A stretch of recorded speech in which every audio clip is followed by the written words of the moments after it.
So we should be live in just a moment.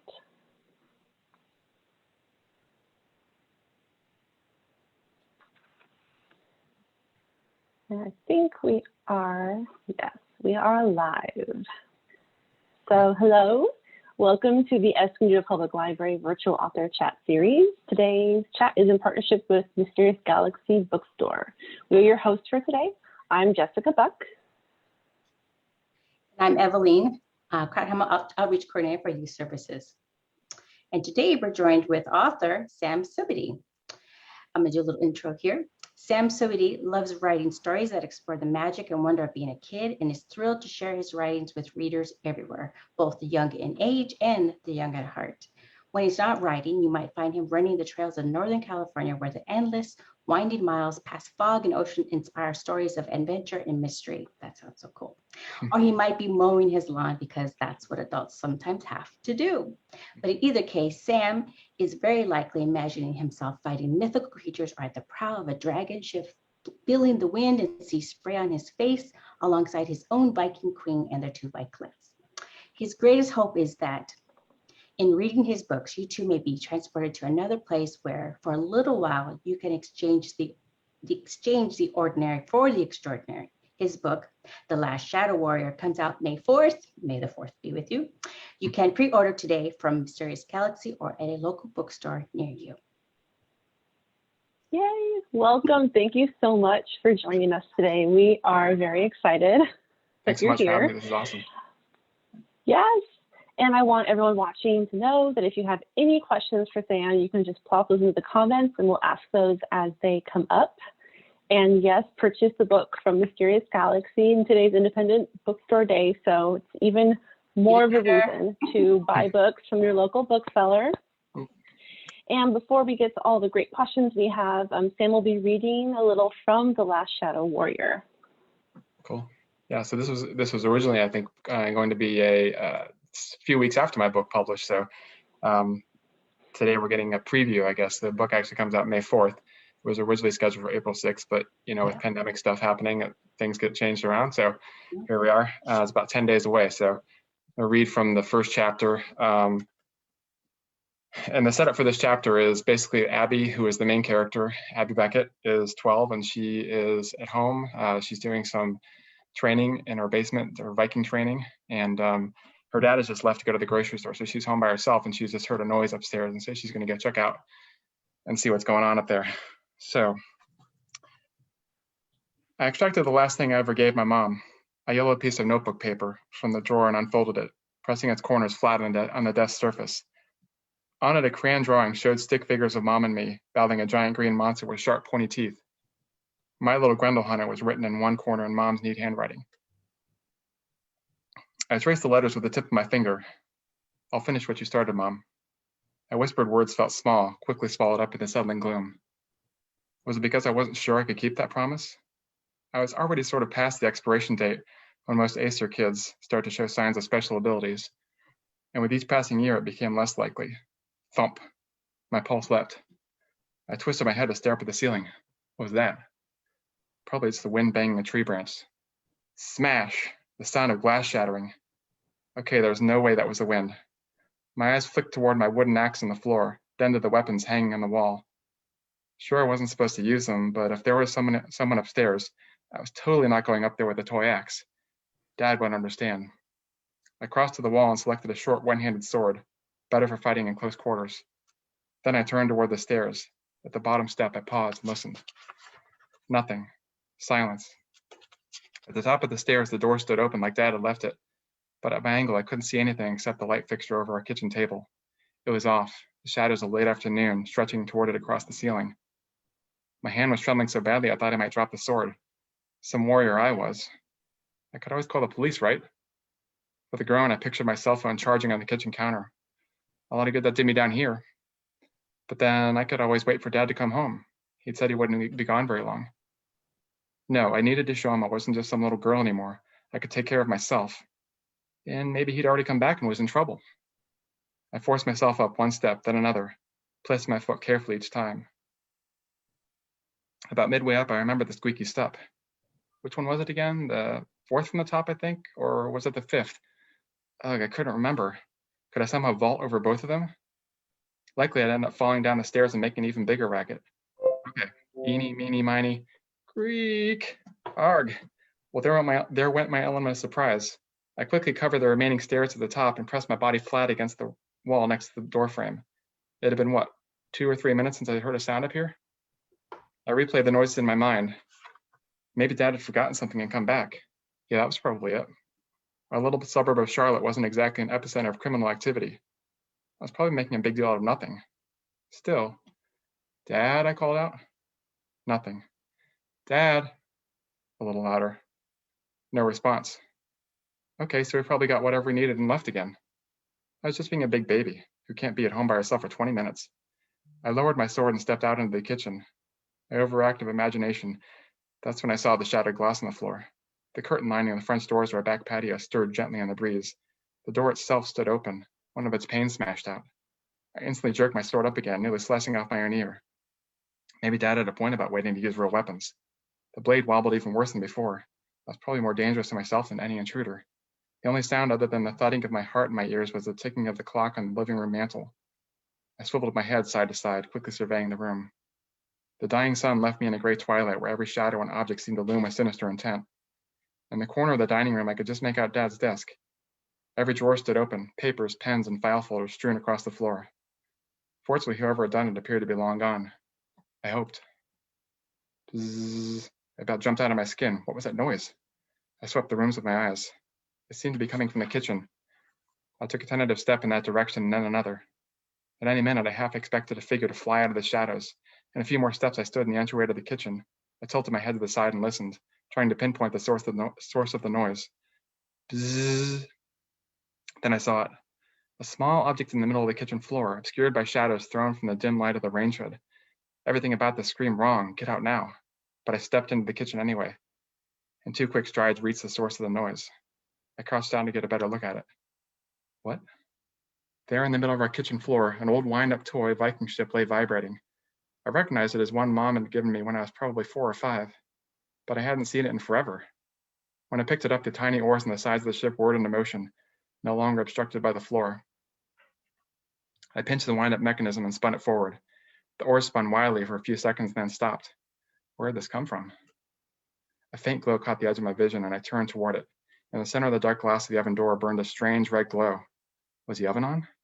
It took me a few seconds to realize I was just looking at a reflection. My head jerked downward to my chest. The runestone my mom had given me years ago seemed to smolder with an angry red light where it hung on a leather cord.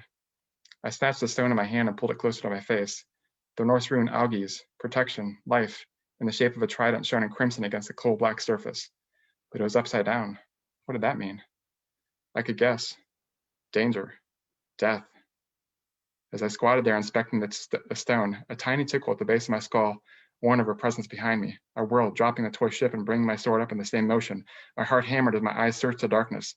There, framed by the entrance to the hallway, a shapeless form even blacker than the night around it. Was that? My sword bounced uselessly in my trembling hand as the stench of decay seemed to flow around me like a grasping claw. Hello, Abby, came an ancient raspy voice. I screamed. And so that's the end of chapter 1. I always like to end with a little bit of a cliffhanger to keep people reading into the next chapter. So hopefully that gets people interested in reading some more. It is available on Kindle right now. And I read that first chapter and I was like, what's going to happen next? You know, you just keep reading it. And so it's a great book. But oh my gosh, just wonderful. Thanks. Now we have to get all these questions because it's just such a great story. We want to know, tell us a little bit about what inspired this book. I kind of imagine what it was, but you know, what really inspired you to create this story? So I guess the main inspiration was Beowulf. I had read Beowulf back in college a long time ago and just loved the language, and we read it in original Old English. The whole story is like 1,000 years old. So when I had read Percy Jackson then about 10 years ago, the way Rick Riordan takes old stories and puts a new spin on them, it just clicked for me, and I was like, oh, I need to do a Percy Jackson meets Beowulf, and that's actually how I pitched the story in a Pitch Wars. I think it was 2 years ago, right before Christmas. And so I got my agent from that, but that was kind of the whole inspiration of the story that the Beowulf combined with Percy Jackson reading and kind of putting it all together. But a lot of people have asked me, do you need to have read Beowulf before reading this book? And you don't need to know anything about Beowulf, really. My son read it, and he had thought Beowulf was the bad guy because he never read it before. Beowulf is actually the hero. He's kind of like, I feel like he's the original Avenger from 1,000 years ago, before Captain America and Spider-Man. So that was kind of the provenance of the whole story. And then so I've been working on it for about, I guess it was about 4 years, working on the book. And I think it's similar for a lot of new authors. The first book you work on is just kind of takes you quite some time to kind of get it right. You just want to get all the pieces together and get all your feedback. And so it takes some time, and it feels so weird to be 10 days away now from launching it into the world and having it be a real thing finally. So a lot of emotion, work and rewriting in all that time. Oh, wow. That's great. I love it. Yeah, and what was your journey to becoming a writer? Like, was writing something that you've always enjoyed doing, or is it just kind of, did it just kind of happen through all of your interests? Yeah, I really enjoyed writing since, I don't know, as long as I can remember. I actually, my parents sent me a box out that they'd rescued from my closet from years ago, and it had some stuff in there that I'd written from when I was a little kid. And one of the ones that I wrote was kind of a time travel project, and I always was fascinated by time travel, so that was one of my first ones I wrote. But in 8th grade, I wrote this story that my teacher liked so much that she submitted it to a contest, and she thought I would try to get this one published, and just kind of her believing in me enough that she thought it was good enough that it could be published, kind of was a spark that kept me kind of going and writing. But for a long time, I gave it up. I wasn't really writing seriously or considering publishing, for a long time. And I actually got into game inventing for a long time. So I was creating games and board games and toys and things like that. Cool. But the challenge with that is, though, that could be a whole other topic, but the challenge with that is that you often have to create a prototype. Like if you're making a game, you have to make like a real prototype to present this to like a game company or something like that. And it's very expensive to do, you can imagine. So on the other hand, you've got, books. You can write a book with a Word document, and that's a lot cheaper, I guess. So I ended up going that route, but I did end up going to a lot of toy industry events and trying to pitch my ideas and things like that. And I eventually ended up trying to write something. So that's where I got, but the first books I wrote were actually picture books as an adult. So I've got some good picture book manuscripts, and then I worked up to chapter books, and I guess maybe it's similar like this for many authors. You've got kids, and you kind of, whatever's top of mind, you're writing picture books because your kids are reading like 1,000 picture books a week, it seems like. And then you move to chapter books, and I got a little bit ahead of them with middle grade. My son is now in 8th grade, so he's just a little bit beyond middle grade. My daughter is going to be in 5th grade next year, so she'll be right in that core zone for middle grade. So I'm looking forward to reading this with her. She actually hasn't read it yet. We're going to try to read it together when it comes out. Oh, that'll be really good. Yeah, you're answering part of the question I'm thinking of next, but no, because I want to go into it a little bit more deeper, because the last Shadow Warrior, you play around with fantasy tropes, Vikings, and mythology. So we get that from Beowulf. But have you always been interested in these topics? So it seems like you have, but that you've kind of expanded it more. Yeah, fantasy for sure. I mean, just thinking about the books, what I was reading when I was growing up, I read the Dragonlance Chronicles a lot, which is an old series from the 80s. And then just Lord of the Rings was kind of the first time I really kind of so connected with the book that I just wanted to kind of find out more about it. And I read The Hobbit and then the 3 Lord of the Rings books, and then I was so despondent when it was over and there was nothing else to read. So I went and I got this best diary of Tolkien monsters, and so I was paging through this all the time and trying to learn more about the worlds and creating my own like fan fiction way back before fan fiction was really a thing, I think. So the fantasy, definitely the element there of creating these cool worlds with elves and orcs and all this stuff was really cool to me. Although mine is kind of more set in a contemporary world, I bring in some of the elements of that in this book, and then in the future book, book 2, I definitely bring in even more of the kind of fantastical elements from beyond what you would normally encounter, I guess, in suburban Minnesota. That's awesome. I like that. Yeah. So you mentioned that you had read like Lord of the Rings, Hobbit, all those books. Tolkien did a lot of like creating the world and the languages and like the culture. So when you started writing The Last Shadow Warrior, how did you kind of think about kind of building the world that your characters are in? Did you plan it all out, or was it something that evolved as you were writing it? Yeah, it really evolved as I was writing. One of the, I think, advantages of doing kind of the Rick Riordan approach and setting it in the contemporary world is you've got kind of already stuff that kids are familiar with. Abby goes to a school in Minnesota, and it's the modern day, so they're kind of all the stuff that normally the current culture that she's into, they're familiar with. But then you bring in the elements like Vikings and mythology that you can layer on top of that. So that kind of worked itself out organically, and I would kind of go through after I wrote the first draft, I would come back and add more kind of things to make it a little more fantastical, and try to make this whole cool Viking world that's then layered on the contemporary world. But I think that the advantage, though, too, of building it in the contemporary world is with middle grade, you really only have about 300 pages to tell a story, because you can't make it too long, or kids really won't want to read that at this age, at least, with the exception of obviously Harry Potter, which they're into a series and the book gets to 800 pages. But typically a new book that they don't know anything about, 300 pages is about all you have. And so you don't have a ton of room for world building and telling the story on top of that. So kind of combining those two elements of the contemporary and fantasy, I think really helps to kind of tell your story in a short enough amount of time.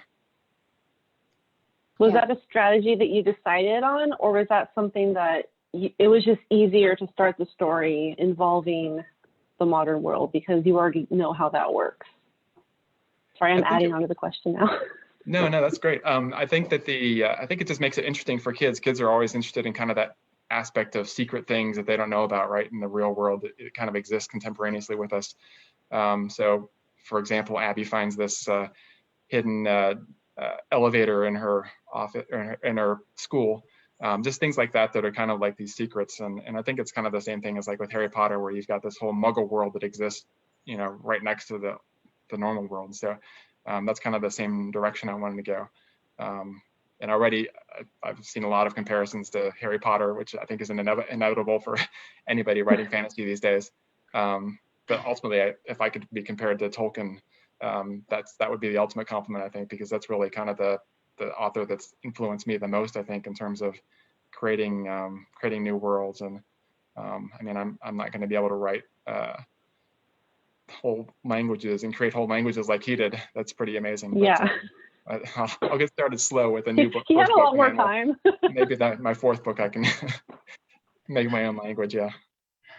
Well, you certainly do captivate your audience. I mean, just a little intro that, there's just so much that you add to it, and you are gearing this towards the middle grade reader. So it is easier to get them interested in a book when you get their attention. And right off the bat, you get that, but it doesn't stop. It goes through, little subtleties go through. So I really enjoyed that aspect of it, to really, to share that with families who are looking for books for, their kids are reluctant reader, what can I, read? And I'm like, this book, because it is readers who are not interested in, they want the Harry Potter, but not interested in the classics or stuff, because they have that fantasy capabilities that they are drawn to as well. So right. That's really cool. So, but with the entire process of writing and getting your book published, what was something that you did not expect in that writing process? I think just the sheer amount of editing that I had to do, how many times I rewrote the manuscript. I think it was probably on my 50th draft when I got it to my agent. And then we did a little bit of work on it there before I sent it out to publishers. It's called going on submission. So you send your manuscript out to publishers, and your agent helps you identify the right publishers and the people at those publishers that'll potentially be interested in your book. And so you send it out there. And so I got interest from a few publishers there. And then the one we actually signed with is Mallory Cass at Scholastic, and she's amazing. But when we started working on it, she sent me back my first revision letter and said, I just have a few things to hear. And then 7 pages later, it's just like, then that's it. And the whole thing, she's calling it manuscript or revision 1. And I was like, oh, this is like revision 51 actually. So it's a little bit discouraging to have that much revision on a book, because you kind of feel like, okay, it's done. And then you find out, oh, actually it's not done yet. So hours and hours go into it for sure. Yeah, that's pretty cool. But it's been awesome having this, all the support. My family has been awesome. My wife takes the kids whenever I need a writing break or I'm just struggling with something. I'll be up at 2 a.m. sometimes, just kind of pacing the halls, trying to figure out, there's some plot point that I can't figure out, and it just kind of keeps running in your head and you can't sleep. So you just got to walk it out and figure things out like that. But they've all been, really supportive. My friends, a lot of them have read it and given me feedback. And I always ask people to give me, just tell me what you think. I don't hold any punches. I want to it helps me to get the real feedback. My wife's very nice with her feedback, so I tend to look for other people who would be a little meaner. But luckily found friends who are willing to be honest and help me shape the book really well. So I mentioned them, a lot of them in the acknowledgements actually. And it's funny that I think if you read the acknowledgements of authors that have published 4 or 5 books, the acknowledgements kind of get shorter and shorter. But for debut authors like me, I've noticed that you've got like 5 or 6 pages of acknowledgement where it's like everybody who is involved. So maybe that changes as you kind of get farther into it. But I think you just feel so thankful for everybody who's participated and helped. And I really feel like there's just been a whole army of people that have been involved in creating this book. So it's been awesome. That is, I like that. Yeah, it's been a long process too. You said 5 years. Was that 5 years total, or 5 years until it was going to get published, and then you had to start doing more revisions? Yeah, I think it was 5 years since when I started. So the original kind of story started as there was a call for short stories from Christian or children's magazines. I think it might have been Cricket that was looking for stories about Vikings. Yeah. And so I created this story about a kid who's actually dressed up, or actually wears a Viking outfit to middle school, and it's kind of silly, and it was 2 pages long at that point. So I sent it in and waited a long time, but at that point my brain was already kind of spinning and building this whole world. And so by the time I heard from Cricket, and they were like, this is good, but we're not really interested right now. Not a good fit for us. But by that time, it was 6 months later, and I was already building this whole world, and it was at 20,000 words at that point, and eventually it got to 75,000, and then I think at the final it got to like 85,000 words or something. My editor said, okay, we need to put this book on a diet now to get it down kind of at the right length, and so then ended up right around 75, which I think is a pretty kind of standard for fantasy, right in the same ages or range as like the first Harry Potter and the first Rick Riordan and stuff like that. So, yeah.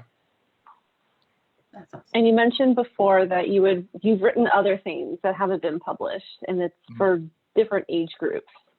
So with this one, did you always want to write towards like kids and like the middle grades, kind of like younger teens? Is that something that you've always leaned towards, or are there other age groups or other like genres that's not fantasy that you have written or want to write?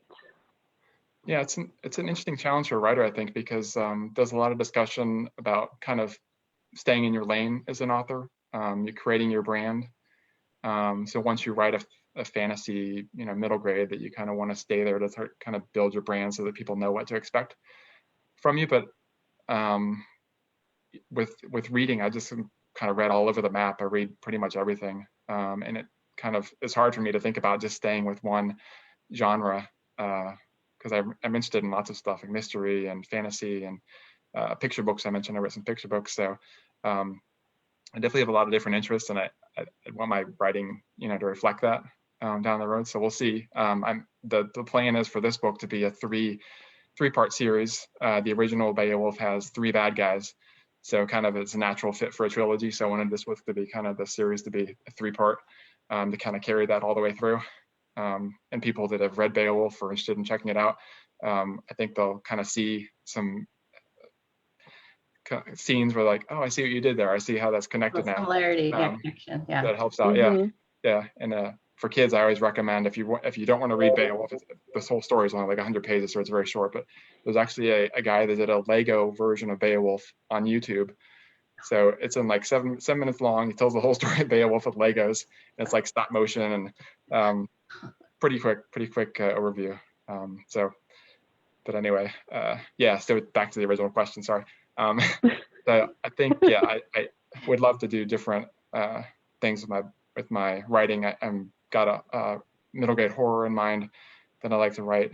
And I think I've seen that horror is really, a lot of librarians and teachers are asking for more horror, which is cool. There wasn't a lot of it. I think when I was growing up, it was maybe R.L. Stine was writing horror, and then the Bunnicula series are the only two I can really think of.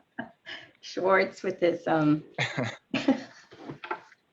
more scary stories or scary exactly stories. Right. Yeah, that's about it. But that's a good goal to reach for, that unobserved area of children's literature that is needed. So that's awesome. Cool. So I want to know now, where are we? You explained that your kids, your wife takes the kids out of the house, so you can focus and do your writing. What is your writing process? Do you have to be in a specific environment, or can you just like write anywhere?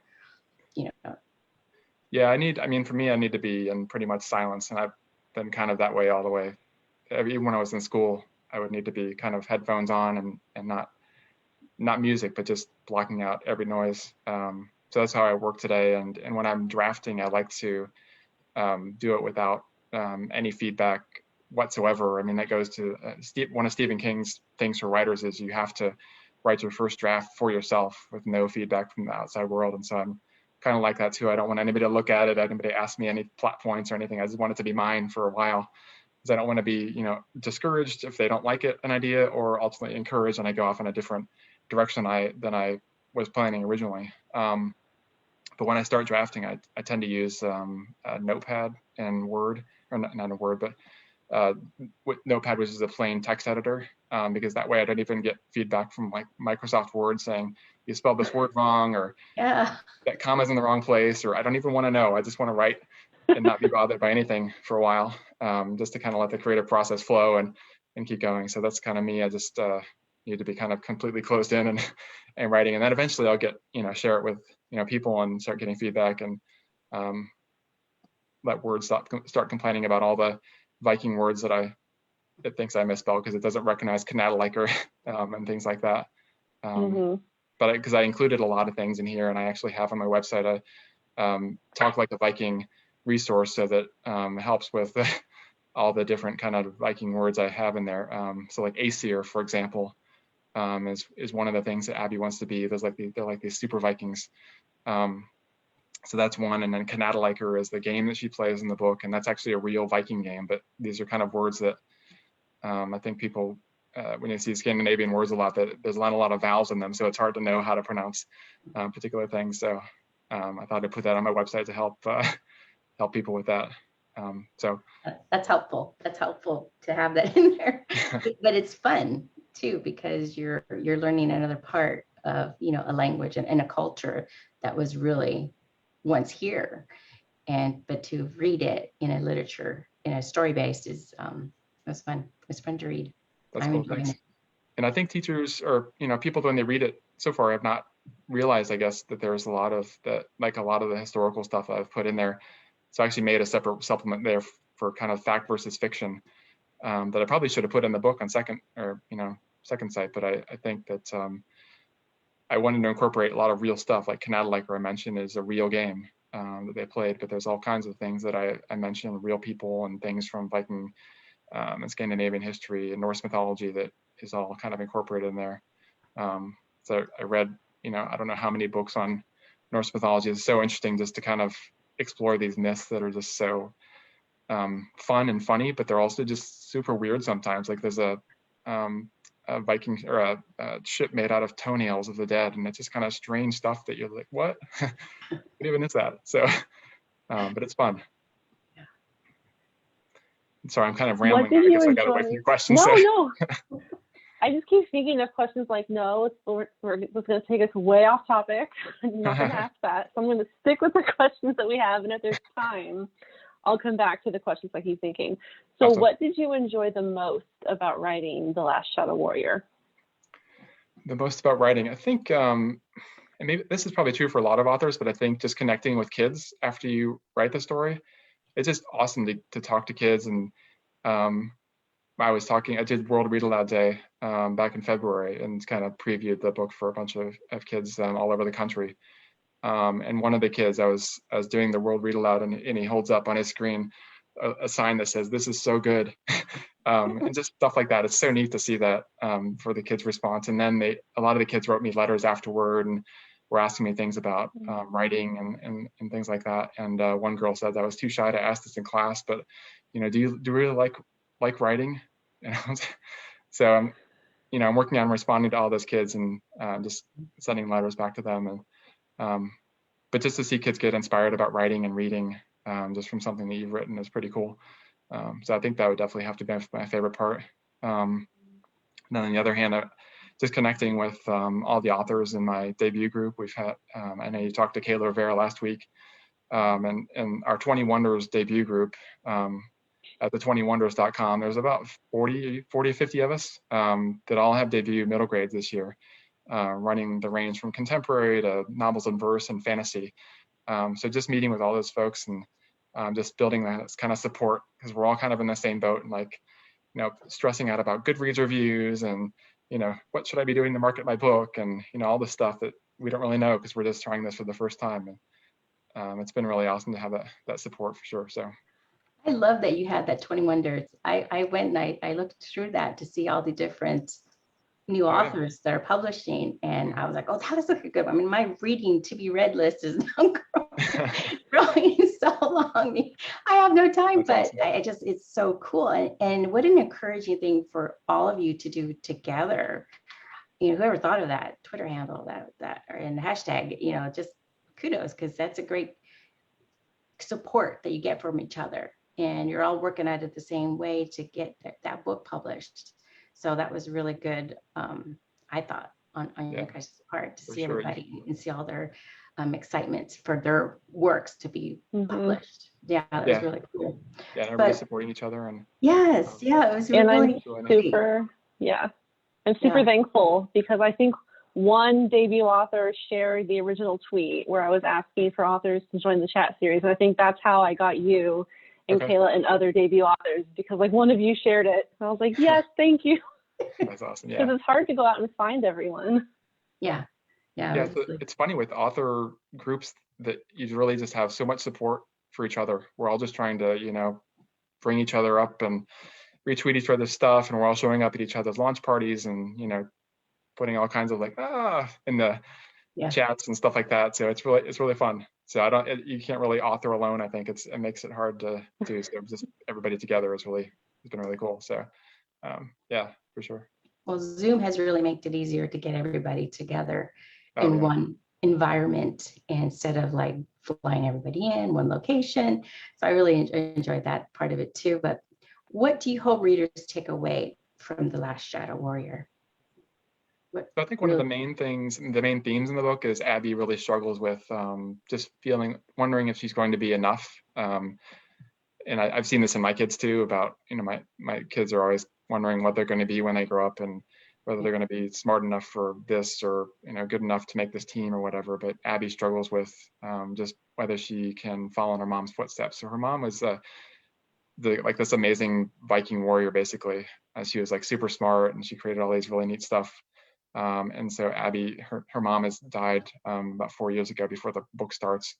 And so you saw it in my reading a minute ago where Abby said, I'll finish what you started, Mom. And she's not sure if she can do that. And so as the story progresses, Abby learns more about what it means to be a hero, and that heroes come in all different kind of shapes and sizes, and everybody has kind of the different things that they contribute.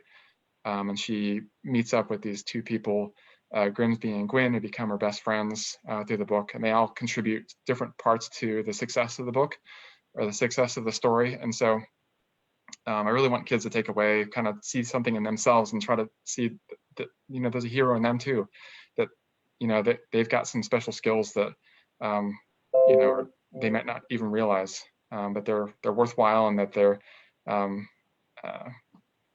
don't know, that they're heroes too, I guess, is what I was trying to say with the book, I guess. So hopefully kids see that.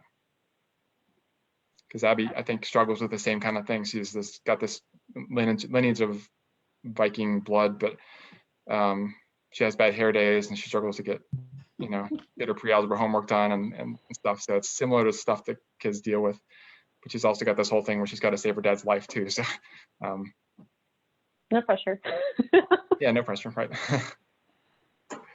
You did. You made her so real and so likable.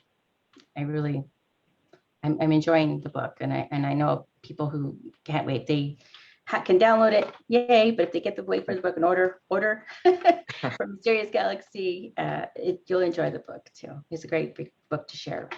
Perfect, thank you. Yeah, so the Kindle is available now, or any of the ebook, I guess, are available now. Scholastic Book Fairs has actually offered the print version for, I think, about a month. It's been out for teachers. You can get it. Okay. And then in 10 days on May 4th, the print version will come out. So it's all kind of been a gradual release of kind of seeing it go out into the world, and got friends and teachers that I know responding and saying how much they enjoyed it. So it's cool. I was kind of always the guy that was the quiet one in school, and so for me to kind of hear people say that, you know, that they liked something I said, it's still kind of surprising to me, I guess, when I get that from people. So it's cool to experience. Well, that's awesome. I love that. As an introvert, I understand. Yeah, I mean, it's like you don't like to, you express yourself in different ways, I guess. So art and books and things like that, and so you find your voice, I think, in different mediums than just speaking with people when you're an introvert. And so the kind of ironic thing is, though, if you're an introvert and you write, you end up talking with people, you do Zooms and things like that, and you end up being, what? Oops, kind of messed up on that. But it's been fun. I've been doing a lot of things, going out, and I did, like I mentioned, the World Read-Aloud Day, where I talked to 400 students at once, and that was kind of a really nerve-wracking thing for an introvert. But it went really well, and I've just gotten to build confidence through continued getting out there and talking to people about the book. So it's been fun. Well, we're very happy that you're talking with us, and there's a few comments from people. Kayla, obviously, Liz, Christine, thank you for commenting and sharing how much you're excited about the book. Mm-hmm. There's people that I can't see. So if you're watching live right now, thank you for watching. If you're going to be watching later, thank you for watching later. And because we have a little bit of time, I'm going to ask one of the questions that I was thinking about while you were talking. Okay. And you said that when you read Beowulf, it was in Old English. I'm assuming it was like the modern English and then the Old English on like the other side. Mm-hmm. Because when I was in college, I took an Old English class, and Beowulf was one of the texts that we read to learn how to read Old English, and it is very complicated. So have you ever thought about learning how to read Old English, like just being able just to read it without having the modern translation next to it? Because I'm curious. Oh, I actually did. Back in college, I would, on weekends, I would be in my room like, Hotway Gardenia, and this is the beginning of Beowulf. And people passing by the room, I'm sure, were like thinking I was nuts or just talking some strange language. But it just so fascinated me that much that I just wanted to learn the original. And you can kind of, it's Old English, but it's not very similar to what we speak today, but it's similar enough sometimes you can kind of see, kind of determine the meaning from just reading the Old English. But yeah, it's just really, so I did read the original. I read from the, with the kind of side by side, but then I went all in on my own as I have a feeling. Learn the Old English myself. So yeah, that was fun. So similar with Canterbury Tales, I think I read that around the same time. But similar kind of I think that we were actually assigned in our class then to learn at least some sections, to recite some sections in Old English. So, yeah. Yeah, because some of them, it's like you can't really translate it. Like you can translate the meaning, but you can't translate like it word by word. Like you just have to read it. Right. This is just like taking me back to college.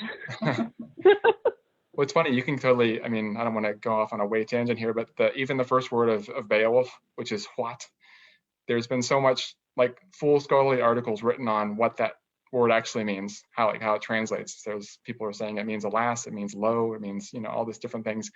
But it's, that's kind of, I guess, when you're an English major, you kind of get into that stuff and learn all the kind of nuances. But I try to bring it up a level when I wrote this book so that I didn't get in all that geeky stuff and kids would still be interested in reading it. So, but you mentioned tropes and stuff like that too. And I tried to avoid kind of the tropes or kind of make fun of the tropes to some extent from Beowulf. So there's this example that the whole story is about 100 pages long, but toward the end, Beowulf is dying and there's like 3 or 4 pages of him. And this is like 10% of the book, giving this long speech as he's dying, and you're just like, oh, come on, die already. So I kind of played with that a little bit in the book too, and just made fun of some parts like that. The people I think that have read Beowulf will get, and kind of, like I said before, I see what you did there, and hopefully like that adds a little dimension to the book, I guess. Yeah. That is so good.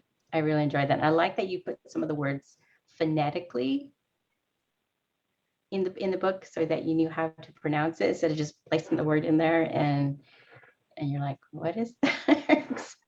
That was very helpful. Thank you. It's kind of a trope I think that people do a lot in books, that if you come up against a word like that, you have one of the characters kind of like, what? And kind of try to sound it out, and then maybe somebody else corrects them. Yeah. I've seen that in other books too, and I feel like it's a good way to kind of tell somebody how to pronounce it without, hitting them over the head with pronunciation guide. So, but I didn't want it to be scary, like have a dictionary in the back where this is like all the words, and have people be scared to read the book because there were so many Viking words in it. Yeah. When you said you had more on your website too that they can kind of go to, so right, exactly. I think that is going to be an added bonus from reading the book and then getting to know you as well. Yeah, I'm excited about that. Yeah. Yes. I definitely wanted to put some teacher resources up there. I've got a whole teacher guide that's like, I think 6 or 7 pages of discussion questions and activities related to the book. Some further reading for the book. If students want to get into Beowulf, I mentioned the YouTube version of Beowulf, but there's also a comic book version and different translations that definitely are more accessible to kids. And there's some more kids versions of Norse mythology. So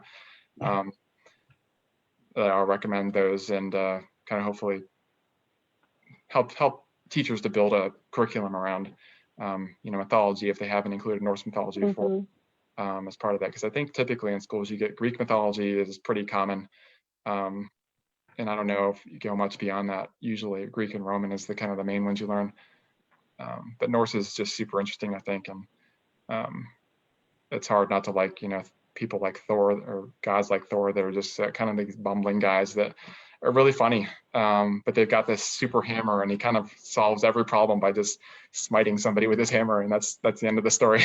But yeah, really hilarious to read.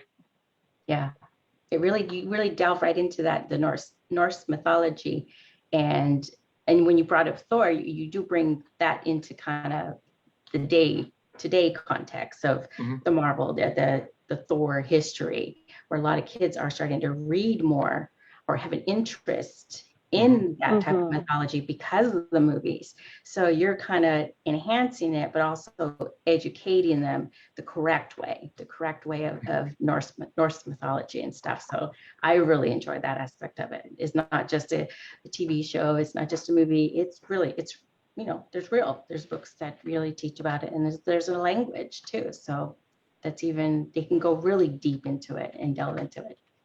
Yeah, definitely. And the challenge is, I think that with Norse mythology is it wasn't really written down at the time that people were practicing it. So the Viking Age is pretty much Dark Ages, and you don't really know anything. We don't know much about it because they didn't have a written language.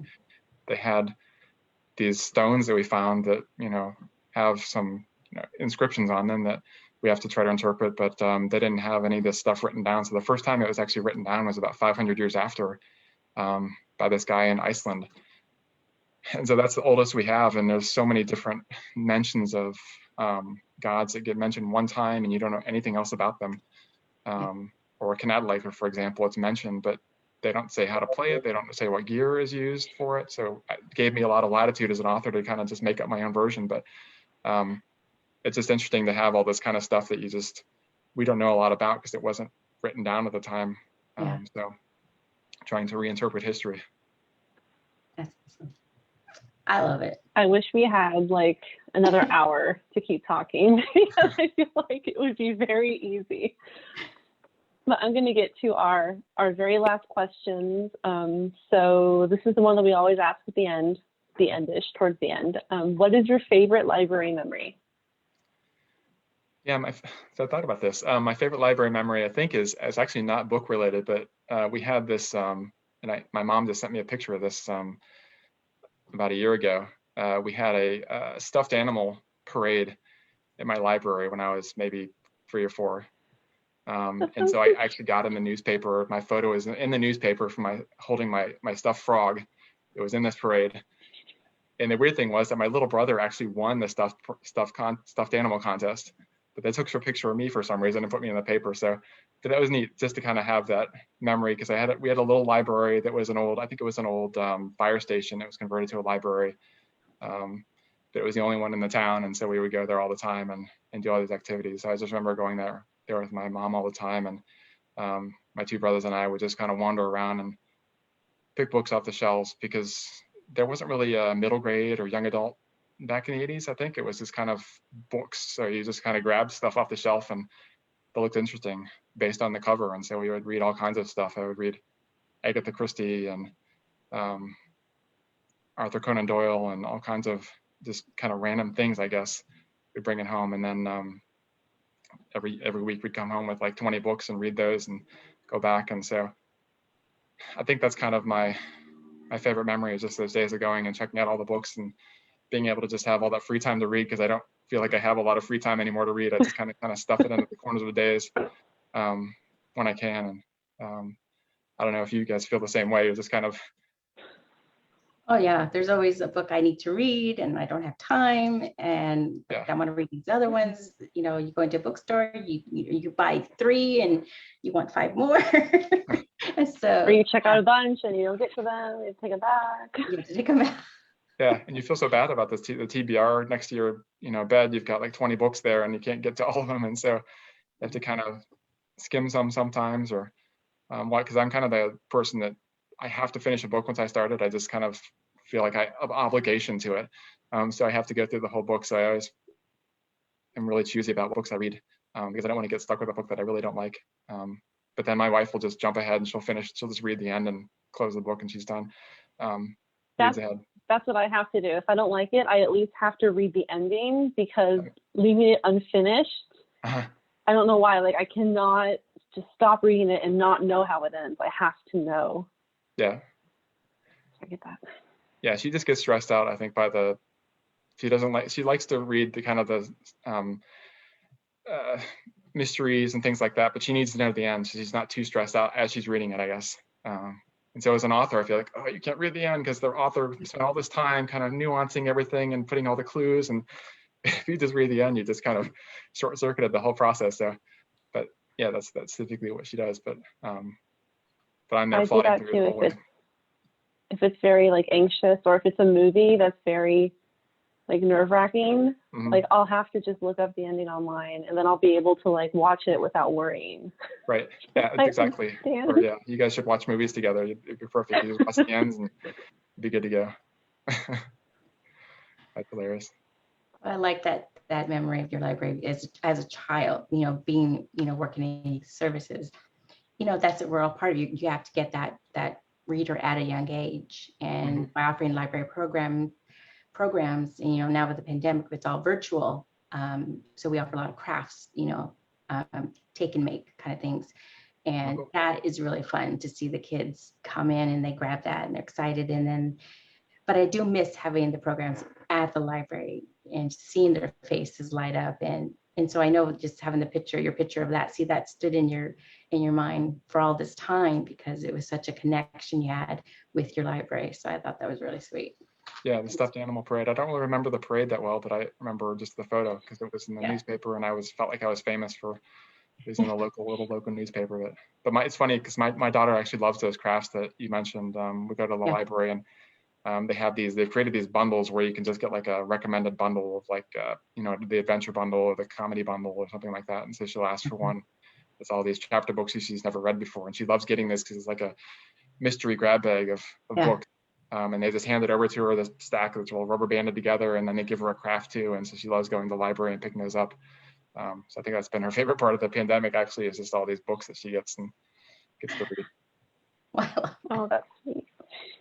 That is cool. Oh, well, I know you have a busy schedule coming up ahead with your launching of your book, but what's next for you? And where can readers find you, and where can they get your books? Yeah, so next I've got my launch coming up with Books Inc. I'm talking with Natalie Lloyd, who writes Snicker of Magic, as well as The Problem Children. Yeah. So she's got a whole series there. So we're going to be talking on May 4th, about 5 p.m. Pacific time, so that should be fun. It's going to be another Zoom like this, so we're just going to be kind of in conversation, and I'm going to have some prizes and Viking trivia throughout the night too. Okay. And then after that, just a bunch of other Zooms, and there's a blog tour, all these things happening. I can't even keep track of it all. I've had to make a Google sheet to keep track of everything so I don't lose sight of what all I've got to do. But just trying to connect with as many students as I can too, because I mentioned that I love that part of the the authoring process is just connecting with kids. And then I think Zoom has been awesome for that, to be able to get to meet with a lot of kids. But obviously you can't meet with them in person, which, I want to be able to do those author visits and go into classrooms and just kind of interact with kids at some point. So hopefully we get to there this fall.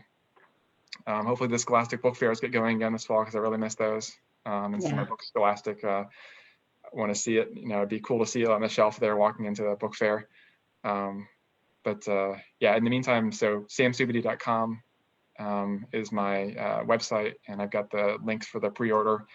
I'm offering the signed copies as well through Books Inc. So on my website, there's a link to sign up for the launch event on the 4th. And in that launch event, you can click on a link to order Natalie's books. You can order a signed copy of my book as well. So those are all the places to find me. Oh, good. But yeah, it's going to be super busy. And for people watching now and later, I pasted the website into the comments, and it's also in the description. So you can just click right on it. It'll take you right to the website. You can view all that stuff. Thank you again so much for joining us and chatting with us and geeking out with us about Beowulf and mythology and how great libraries are. It was a lot of fun. Thank you. Thank you to everyone who watched. Thank you to the people who commented. Thank you to Colleen, Kathy, Christine, Liz, Kayla, and Dee. Thank you so much for commenting and watching with us today. And just a reminder to everyone that you should order the book, and you can order it from Mysterious Galaxy, or go to Sam's website to see where you can order it near you. That's right. And if you're interested in more free online programming like this, don't forget to check out our Facebook events to see all the fun and free digital events we have planned. So excited for those. Yes, and we hope to see you back here for our next chat on Tuesday, April 27th at 2 p.m. And before I forget, if you have a chance, either if you're watching live or you're watching this when it's recorded, we have a very short, very easy, very nice 3-question event survey. Please fill it out and let us know if you like this event. So thank you so much for joining us. Thank you to Sam. Thank you to Eveleen for joining me, and we hope to see you next time. Thank you. Thanks, guys.